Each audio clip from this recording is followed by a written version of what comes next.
Hey, welcome to the show. Been a pleasure. Tell me, what do you do? I am an artist, Yes. contemporary artist, Yes. and socially engaged artist, I suppose you could say. What would you explain that to me? So I work around social projects.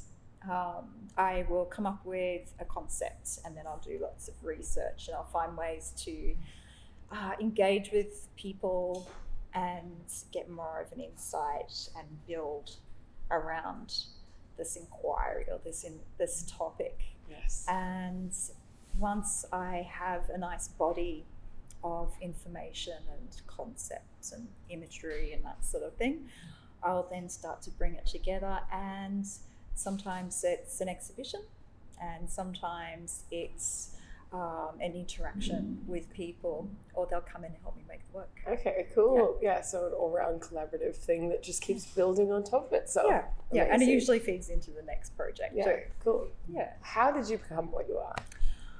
I was born. I was born. What made you become an artist?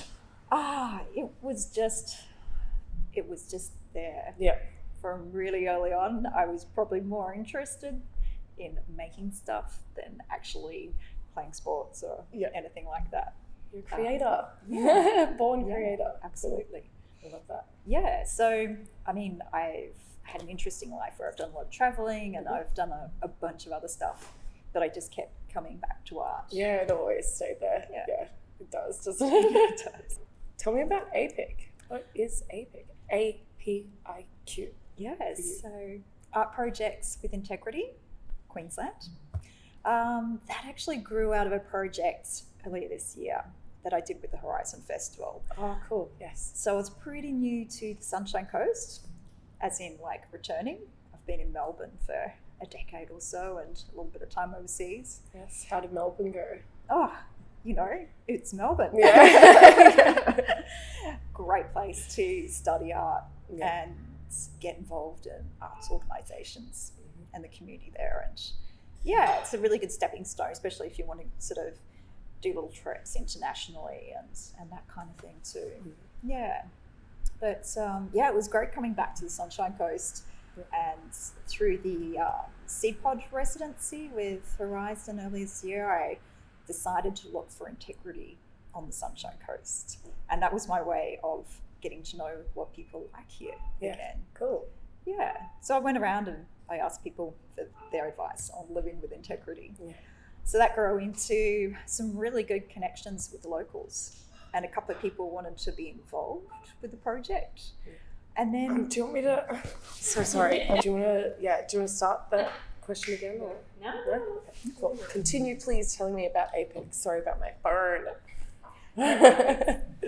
So, like most artists, when COVID came along and shut everything down and I wasn't going to be in the Horizon Festival anymore, I decided to rethink what I was going to do. And I had this crazy idea of bringing artists together that create positive social change. Beautiful. And there's plenty on the coast. Yeah, there is. It's Yeah. surrounded. Yeah. It's really amazing. Absolutely. And I love the idea that they might work with local ecologists and scientists and all kinds of people in different disciplines around projects. So, and they're projects with integrity. That's the idea. And we're all a little bit different, which is great. Amazing. So we've got dancers, we've got visual artists, botanical artists, sacred geometrists. Insane. Yeah. Yeah. So that's got a lot of growing to do yet. Yeah. It's a good start. And define integrity for me. Well, Your that definition depends. of integrity. Yeah. That's why I love asking the question Yeah. myself. For me, integrity, personally, I suppose is reflecting on all the choices I make and how I live my life. Yeah. So it's that idea that you don't just go on autopilot, which is very much mass consumerism and capitalism. What a lot of people are on at the moment. Exactly. Yes. Totally. So I suppose I frame my life quite deliberately and keep reminding myself of what's important in life. Yeah, amazing. Yeah. What other questions do we have? What's your walk me through your creative process if you have one. Yeah. For me, once I come up with a concept, I really look into every facet, and I love to look from different perspectives. So I get a little bit pseudoscience. I love to get into like neuropsychology and I suppose also very much things that are biology based, but not just human. I love looking at single-celled organisms and all those kind of things, and I love to find the connections. And then you jump on the internet and just the behavior on there and the imagery, and you bring that in and you meld it with nature and science, and you get this crazy mix. Especially popular culture actually seems to reflect some of those knowledges you get from science. So incredible. Yeah. And when I've got an archive with all this information and stuff collected off the internet, I'll then just go through it and I suppose start to pull the pieces together and find the narrative and find what sort of interesting themes are happening underneath things. Yeah, cool. But I like to try and keep it just a little bit ambiguous. Yeah. So people fill in the spaces. Totally. Yeah. Because then they own it Leaves too. it open for people to kind of melt in and Yeah. That's what it's all about, isn't it? Everything's interactive. So I guess it'd be good to ask, because due to integrity and everything, what are your values and how did those values come about? Like, did you kind of learn and grow them on the way, or have you always like had your... I think I've changed a lot. I think I reinvent quite a lot, quite often.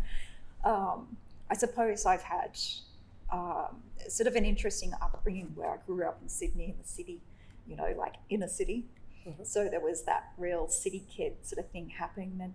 But every summer I would come up here for holidays and hang out in the bush on the lake with my cousins who were pretty wild kids. Yeah. And so it was kind of like that was the hippie side, and then you had the trendy city side. Yeah. So I saw two different worlds. Which is a good balance as well. Like Yeah. And I think especially with the city, you see a lot of different demographics there. So you start to, if you keep your eyes open, you learn a lot about other people. Oh, of course. So many different walks of life. Yeah. Oh my gosh. Yeah. So I think traveling was also another thing, like interacting with other cultures is a really great way to broaden your thinking. Yes. I think those, where you go to cultures and you see that family is really, really important. Yeah. I loved Berlin because there was also this ideological sort of thing where at 5 p.m. everyone would knock off, they would find a place with trees or a park or something like that, take a beer and just sit there with friends. That's so beautiful. It was wonderful. Yeah. So it's like leisure time and time with your friends and family is super important. And I think a lot of Australians kind of forget that. Yeah, for sure. I forgot, it's an occasional thing to go down and have a beer, but to have that kind of involved in what you do and okay, it's time to go do that. Yeah. They still work hard. Yeah. But they also know how to live well. Exactly. Well, you've got to pay yourself back for the hard work that you do. Otherwise, you kind of just get tired. Well, otherwise not life, really. Yeah. Would you say you've had any sort of failure or a big setback, or what was your worst sort of thing that got in your way? Oh, with art, you have plenty of those. Oh yeah. Every day. Absolutely. I think the biggest disappointments that I've had in my arts career have usually come from university. I think the arts can be very difficult to balance within institutional atmospheres. It's weird. It's a weird thing to institutionalize. I feel it is. Yeah. And I think that's the other thing is, I think if, sometimes art is something that comes through the soul and then you take it into really academic format and you can sort of lose a bit of something. And I was quite disappointed with, I suppose, the way, sort of teaching is delivered in universities. But at the same time, when they were telling my work wasn't art, it was a social project, I stood my ground, and it turned out really well for me. I'm really glad that I stuck with it. You've got to, because it's so, how do you mark art? Like, how do you, that's such a, it's a bit hard. Yeah, and it's a bit strange when you have to explain to your lecturers that it is art. Socially engaged art's been going on for ages. While I'm here studying art, so I'm obviously doing it. Yeah. Would you say that you have any bad attributes that may have gotten in the way? Like any personal attributes that could have stood in your way along the way? Totally. I love doing nothing. Procrastination is it? Procrastination. Totally. So it's that thing where every so often I've probably dropped back quite a bit. Yeah. And then with art, you've got to keep your momentum going. Yeah. So that's, you can fall behind very quickly. Yeah, so that's a struggle. I'm pretty good at these days. Cool. I always take a little break after a big project. Yeah, you have to. Rest. Yeah. Rest. But at the same time, you never really knock off. Yeah. Your brain is always You're always thinking about it. It doesn't matter. Even if you've done it, you're like, okay, cool. Maybe I could have done that. But it doesn't stop. Absolutely. How important is the Sunshine Coast to you?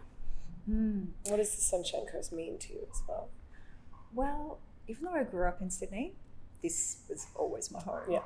So whenever I've sort of gone off on adventures and lived overseas, I always end up coming back here. And now I think I have permanently. It just feels like the right time to stay.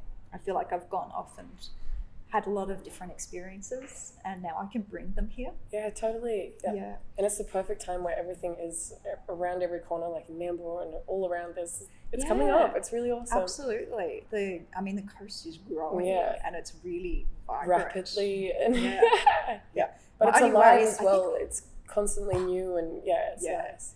Unfortunately, I think half of Melbourne's moving up here. I think half of Australia is moving here. Yeah. Yes. But I think for me, it is that special mix that you said before with, nature and the beaches, but also, these communities. And there's lots of different little original kind of communities around the coast too. So it's really interesting. Yeah, there's so many different, not even cliques, just so many different kinds of groups of people. It's nice, and they're all integratable though. Like you can kind of go like, hey, I'm gonna hang out with them today. Everyone's nice. It's really good. It is. Yeah. Not to speak for everyone, but How would you like to feel or think on your last day on Earth? Oh, that's a hard one. Oh, depends if I'd know if it was my last day on Earth. You're well aware in Delaware that it's your last day on Earth. How do you want to feel? Well, you wouldn't feel very good because I would want to have fun. Yeah. I don't know that I would be, like for me, I think I'd just try and make the most of it. Yeah, just have a really good day. Yeah, I'd go for a swim. Yeah. That Amazing. sort of thing. Amazing. Yeah. Do a little bit of reflection, not too much. Yeah. I mean, it's a beautiful world, so you just spend some time appreciating it, I suppose. Gratefulness. Yeah. Incredible.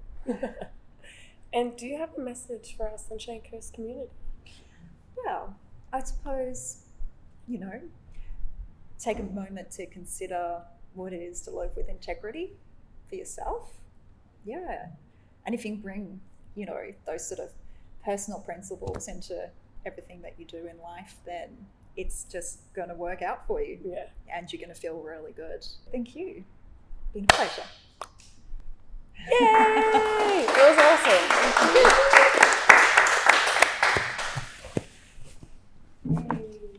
Is there anything that I did know about?